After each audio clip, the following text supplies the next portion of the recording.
கோபுரம் டிவி நேயர்களுக்கு இனிய வணக்கம். இன்று பிறந்தநாள் காணும் மற்றும் மணநாள் காணும் அத்துணை சகோதர சகோதரிகளுக்கும் எங்களது இனிய வாழ்த்துக்கள். பாபாவின் ஆசிகளோடு பல்லாண்டு காலம் நீங்கள் எல்லா வளங்களும் செல்வங்களும் பெற்று நலமுடன் வாழ வாழ்த்துகிறோம். பாபா அழைக்கிறார். அவரின் பொன்மொழிகளை கேட்பதற்காக, நம் பிரச்சனைகளை தீர்த்து வைக்கும் அற்புதமான கூட்டு பிரார்த்தனை செய்வதற்காக, மேலும் மனம் ஒருநிலைப்படவும் மனம் அமைதி பெறவும் அற்புதமான தியானம் செய்யவும் பாபா அழைக்கிறார். பாபா நம் கரங்களை பிடித்து அழைத்துச் சென்று அற்புதம் நிகழ்த்தவிருக்கிறார். வாருங்கள், பாபாவின் பொன்மொழிகளை தரிசனம் செய்வோம். அன்பு குழந்தையே, நான் உன்னை தேடி வந்திருக்கிறேன். உன்னை பார்த்து கொண்டுதான் இருக்கிறேன். நடப்பதையும் நடக்கப் போவதையும் நான் அறிந்திருக்கின்றேன். எத்தனை துயரங்கள், எத்தனை மாற்றங்கள், நடந்தவை அனைத்திற்கும் கணக்கு வைத்திருக்கிறேன். இவைகள் அனைத்தும் மாறப்போகிறது. உனது வம்சாவளிகள் இனிமேல் இதற்காகவும் கலங்கப் போவதில்லை. இதற்கு மேல் உனக்கு எவ்விதமான துன்பங்களோ கஷ்டங்களோ கிடையாது. யாராக இருந்தாலும் விதிக்கப்பட்ட விதிகளுக்கு முரணாக எதுவும் செய்ய முடியாது. ஆனால் போன ஜென்மத்தில் நீ செய்த புண்ணியத்தின் பலன்களால் உனது கர்ம பலன்களை விலக்கி உன்னை உயர்த்துவதற்காக நானே கடமைப்பட்டிருக்கிறேன். இனி எடுத்து வைக்கும் ஒவ்வொரு அடியும் விரைவில் விருட்சமாக மாறப்போகிறது. பிரகாசமாக ஒளி வீசி ஜொலிக்கப் போகிறது. அப்பா, நான் இருக்கிறேன், கவலைப்படாதே, நான் உன்னை கைவிட மாட்டேன். ஏற்படும் மாற்றத்தைக் கண்டு நான் உன்னை தேடி வந்திருப்பதை உணர்ந்து கொள்ளப் போகிறாய். ஆனந்தமாக இருக்கப் போகிறாய். நான் கூறியதெல்லாம் நடக்கப் போகிறது. மனம் தளராதே. அதுவரை பொறுமையாக இரு. நம்பிக்கையோடு இரு. நம்பிக்கைதான் வாழ்க்கை. உன் சாயப்பா நான் இருக்கிறேன், கலங்காதே. ஓம் சாய்ராம். பாபாவின் அற்புதமான பொன்மொழிகளை தரிசனம் செய்தோம். அடுத்த நிகழ்வு கூட்டு பிரார்த்தனை. நம் மனநலன் சார்ந்த பிரச்சனைகளுக்காகவும் உடல் நலன் சார்ந்த பிரச்சனைகளுக்காகவும் மற்றும் நம் அனைத்து விதமான பிரச்சனைகளுக்காகவும் சாய்நாதரிடம் கூட்டு பிரார்த்தனை செய்வோம். வாருங்கள், இந்த அற்புதமான கூட்டு பிரார்த்தனையை செய்வோம். பிரார்த்தனாஷ்டகம். 8 பிரார்த்தனைகள்.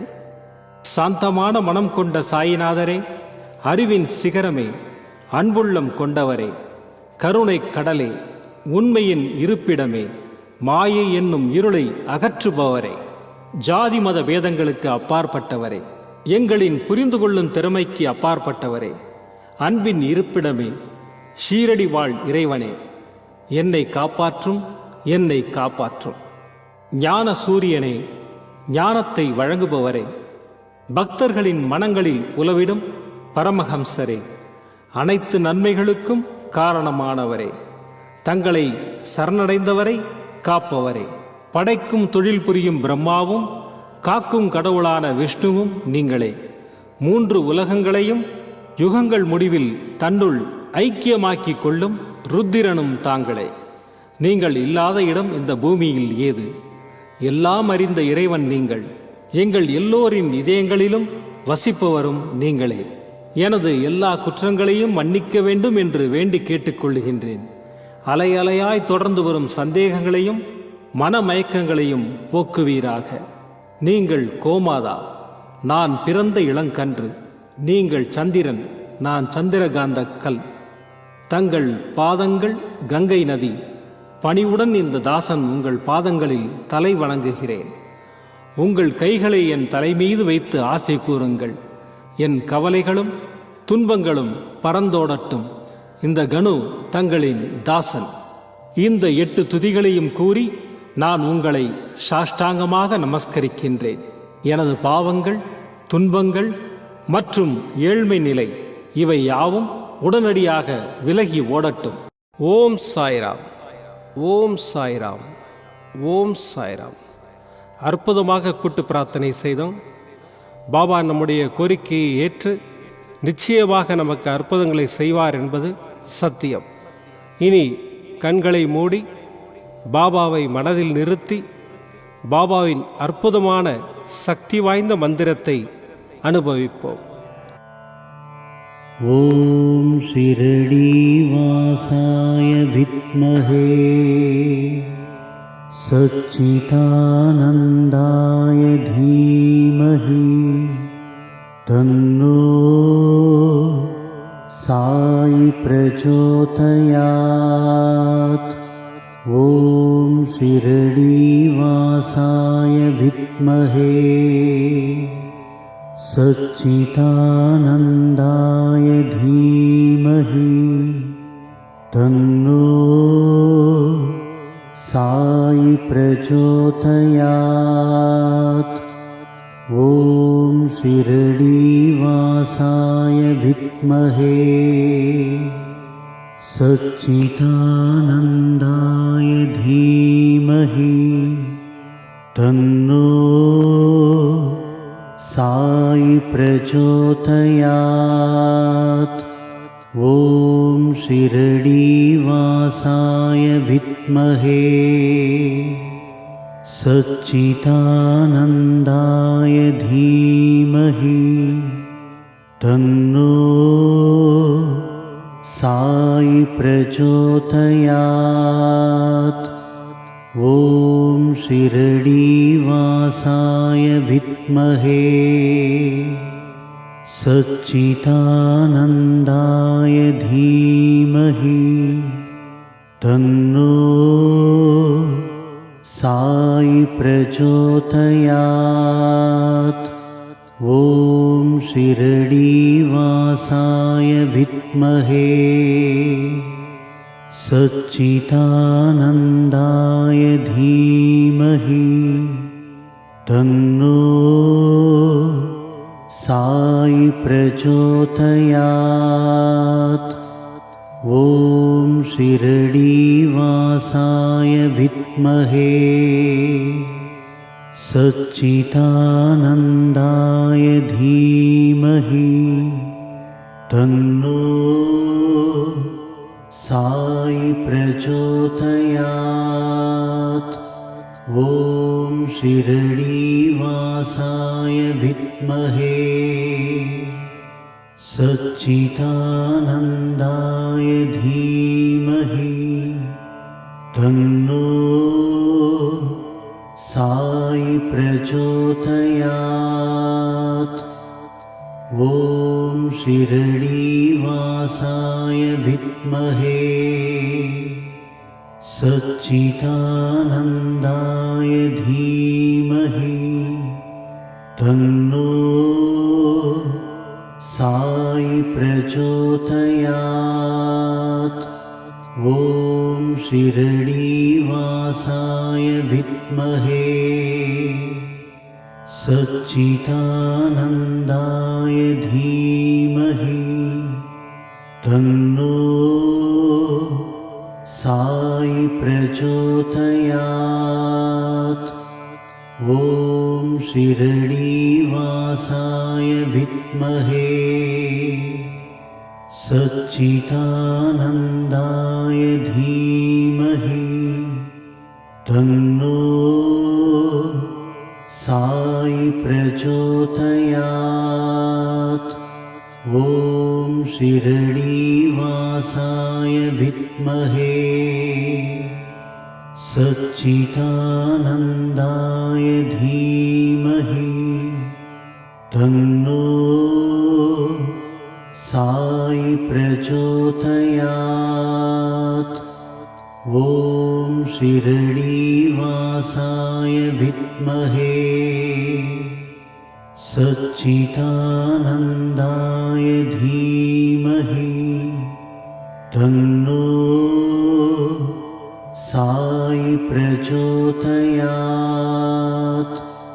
ஓம் ஷிரடி வாசாய வித்மஹே सच्चिदानन्दाय धीमहि तन्नो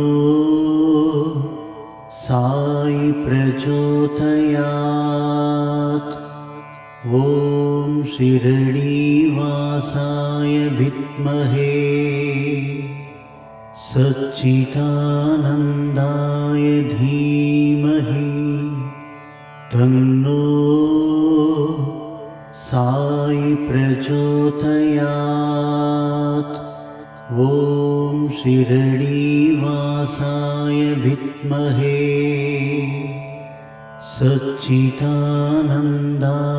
धीमहि तन्नो साई प्रचोदयात्। ॐ शिरडीवासाय विद्महे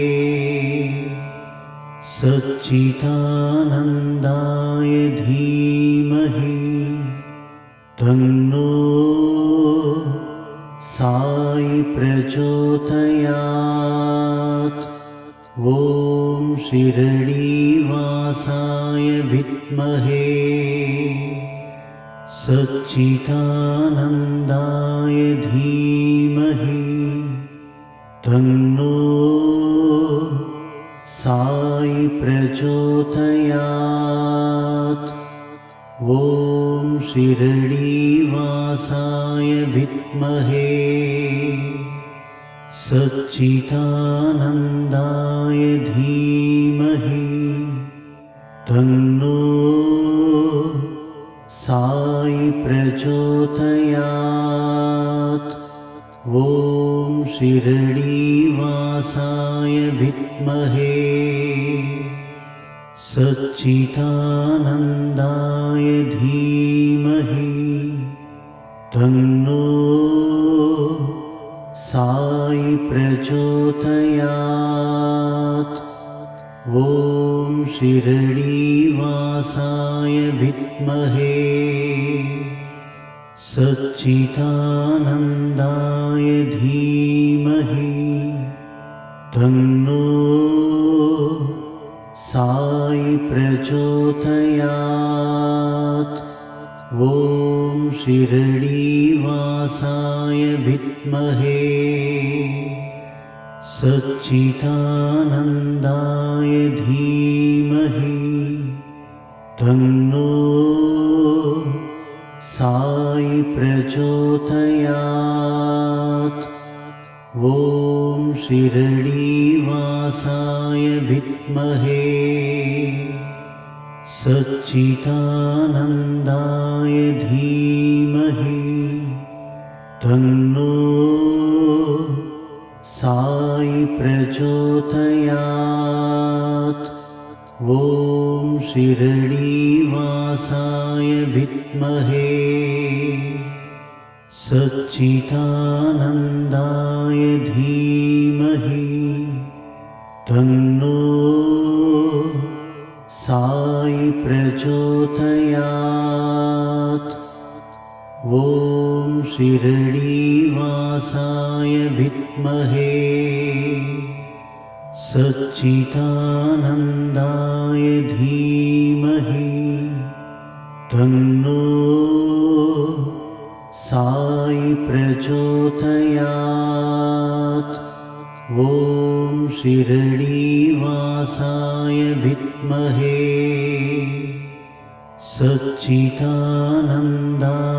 धीमहि तन्नो साई प्रचोदयात्। ॐ शिरडीवासाय विद्महे सच्चिदानन्दाय धीमहि तन्नो साई प्रचोदयात्। ॐ शिरडीवासाय विद्महे सच्चिदानन्दाय धीमहि तन्नो साई प्रचोदयात्। ॐ शिरडीवासाय विद्महे सच्चिदानन्दाय धीमहि तन्नो साई प्रचोदयात्।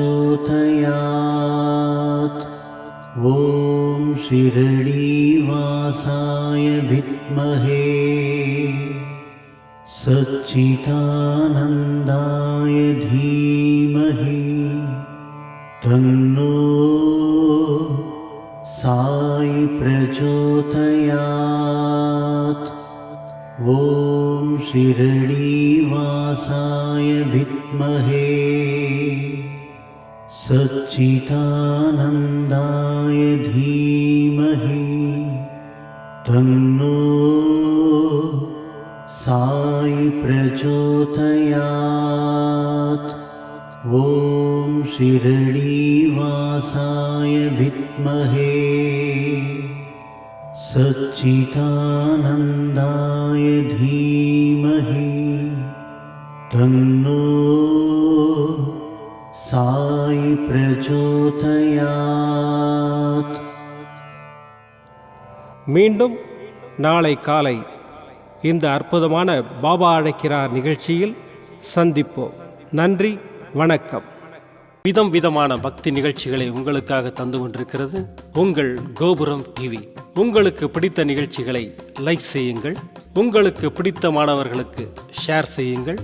மேலும் சப்ஸ்கிரைப் செய்வதோடு மட்டுமல்லாது அருகில் இருக்கும் பெல் பட்டனை கிளிக் செய்து கோபுரம் டிவி நிகழ்ச்சிகளை உடனுக்குடன் தெரிந்து கொள்ளுங்கள்.